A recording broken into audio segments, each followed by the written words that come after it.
La codépendance, c'est quoi exactement? Bien, la codépendance, dans le fond, c'est l'espèce de syndrome de sauveur, là, tu sais. La personne, dans le fond, qui se gèle, quand même, OK, c'est la même, ça fait partie de la même catégorie là, que les dépendances, mais tu te gèles avec l'humain, OK, à sauver. Fait que pendant que tu focuses sur le sauvetage de la personne qui souffre dans ta vie, ben tu te regardes pas, tu te concentres pas sur ton ressenti, tu n'es pas responsable, tu te responsabilises pas, tu te déresponsabilises de ton sentiment, de ton émotion. Puis souvent, ce que ça va faire, c'est qu'on tombe dans le c'est à cause. Mais ça, on pourra en reparler après, là, un peu plus tard. Mais On a le temps en masse là, on a le temps en masse. d'élaborer. Là.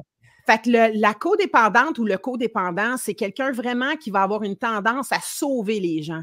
J'ai besoin que tu aies besoin de moi, tu sais, parce que sinon, je me sens pas valorisée, reconnue. Donc, c'est très large, là. Ça peut être autant quelqu'un qui est avec un homme violent puis qui reste avec. Ça peut être quelqu'un qui est avec un alcoolique, qui est avec une droguée, qui est avec quelqu'un qui souffre puis qui se sent important d'être là à ses côtés puis qui paye pour, souvent. Oui, ben en fait, dans une relation de violence conjugale, c'est un peu plus touché parce qu'on est plus dans subir des violences physiques et tout ça. C'est souvent une difficulté énorme, tu sais, de prendre sa place, de s'affirmer, mais c'est beaucoup plus large que juste la codépendance, tu sais. C'est rare que quelqu'un va être dans ben c'est pas rare, mais qui va être dans une relation de violence conjugale parce qu'il veut sauver l'homme violent. La personne veut sauver la personne violente, tu sais. En tout cas, je pense que là, à ce moment-là, c'est plus d'aller consulter un psychologue qui est spécialisé là-dedans pour aller vraiment déterrer un peu d'où ça vient et tout. Mais la codépendance, ça va être, comme tu dis, par exemple, ça va être avec, par exemple, une personne qui a des problématiques. Fait que c'est pas juste, tu sais, moi, souvent, je vais parler de la codépendance en fonction de comme moi, j'étais une sauveuse, fait que toutes mes chums, c'était des pokés. Tu sais, mais souvent en lien avec la dépendance. Fait que c'était des cocaïnomanes, des alcooliques et tout ça, ou des dépendants affectifs. Mais c'est plus large aussi que ça. Donc, le syndrome de sauveur, ça peut être avec nos enfants, ça peut être avec un parent, un enfant handicapé, ça peut être n'importe quelle problématique qu'une personne va avoir. Toi, tu vas tout de suite vouloir sauver la personne, faire les choses pour elle. Fait que c'est vraiment là, il faut penser vraiment là, que tu descendes de sur toi, puis tu focuses sur l'autre, puis ça te préoccupe. Ça veut dire qu'il y en a une méchante gang. Je ne chôme pas, Josée. J'ai des clients en masse, mais je les aide rapidement. C'est-à-dire qu'il y a vraiment des choses spécifiques à aller travailler. Donc, vous ne restez pas 4 ans avec moi, là. C'est pas ça. De toute façon, je ne vous laisserai pas rester 4 ans avec moi. Oui, c'est mon gagne-pain, mais j'abuse pas des gens. Moi, après 8-12 rencontres, là, on a fait le tour. On n'étire pas ça pendant 10 ans, sauf pour une fois de temps en temps des maintiens, bien sûr, parce qu'on a besoin de fine-tuner. Oui. Mais y a-t-il des traits de caractère ou des traits de vécu communs chez les gens qui sont codépendants? Oui, en général, ces gens-là vont venir d'une famille dysfonctionnelle. Donc, une famille justement à problème, une famille où il y a un ou des dépendants. Hein? Tu sais, comme moi, mes parents, il n'y avait aucune problématique de consommation, mais mes parents étaient des personnes très dépendantes affectives. Puis mon père, c'était un acheteux compulsif. Donc, puis les émotions n'existaient pas. Donc, moi, ce que j'ai rapidement compris dans ma vie, c'est que quand j'étais tout petite, je ressentais, les gens vont peut-être se sentir interpellés là-dedans. Là. Quand on est jeune, souvent, puis on développe la codépendance, c'est parce qu'on a ressenti une grosse insécurité à l'enfance. Donc, le parent ne faisait pas sa job. Fait que là, on n'est pas dans c'est à cause de papa, c'est à cause de maman, mais la réalité, c'est qu'il y a un impact. Quand je dis c'est pas à cause, là, c'est dans le sens où il y a des parents que, oui, sont vraiment des mauvais parents, violents, pas fins, ils ont besoin d'aide, là, tu sais. Mais il y a des parents qui font tout ce qu'ils peuvent, là, puis ils sont vraiment aimants, mais dans leur façon de faire, ils sont pas sécurisants. Eux-mêmes, ils ont peut-être des problématiques d'estime de soi, donc ils ont de la difficulté à en amener, à aider l'enfant à en développer une, tu sais, une estime ou une confiance. Fait que l'enfant, ce qui va arriver, qu'est-ce qu'il va faire, c'est qu'il va devenir responsable rapidement.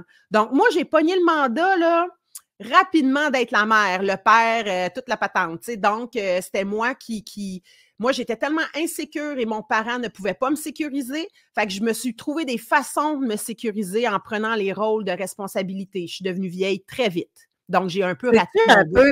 Tu sais, exemple, il y en a aussi qui deviennent le petit mari, là. Tu sais, je pense aux hommes, tu sais, exemple, le père décède, ben, la mère fait de son fils son petit mari, là. Tu sais, est-ce que ça en fait partie de ça aussi?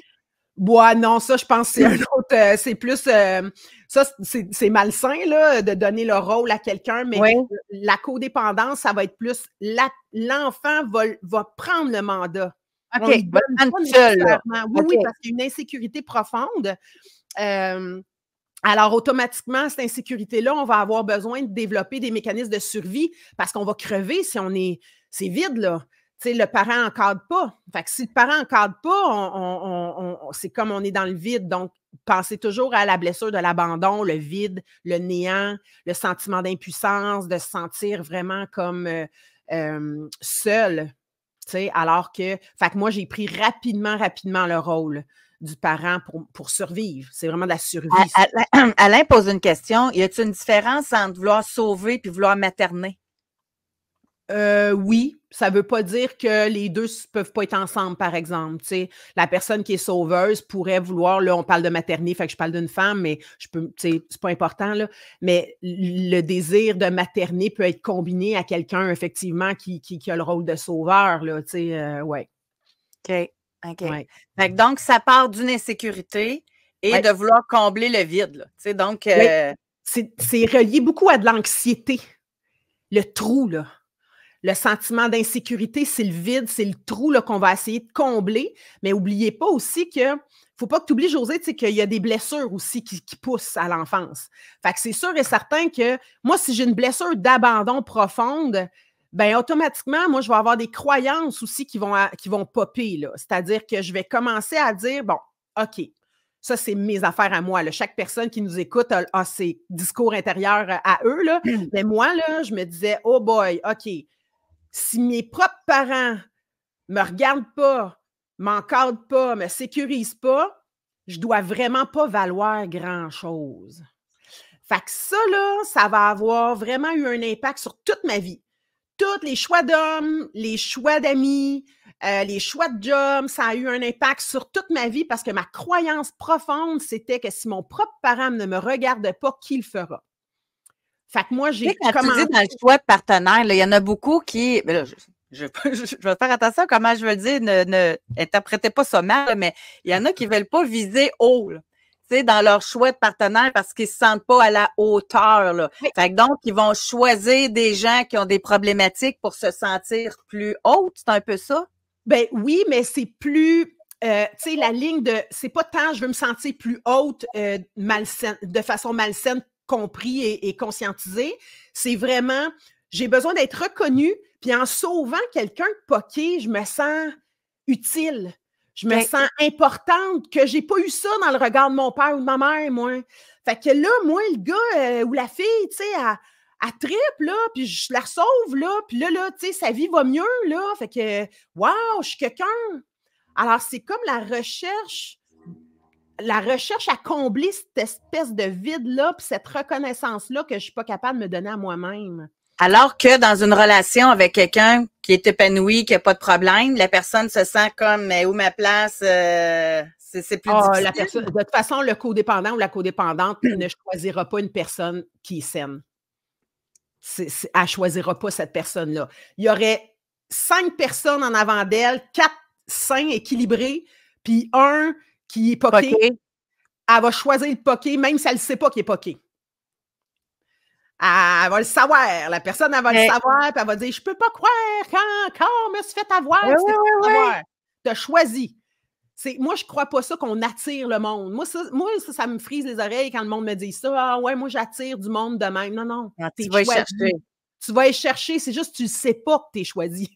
Fait qu'en allant en thérapie, on met le doigt dessus, là.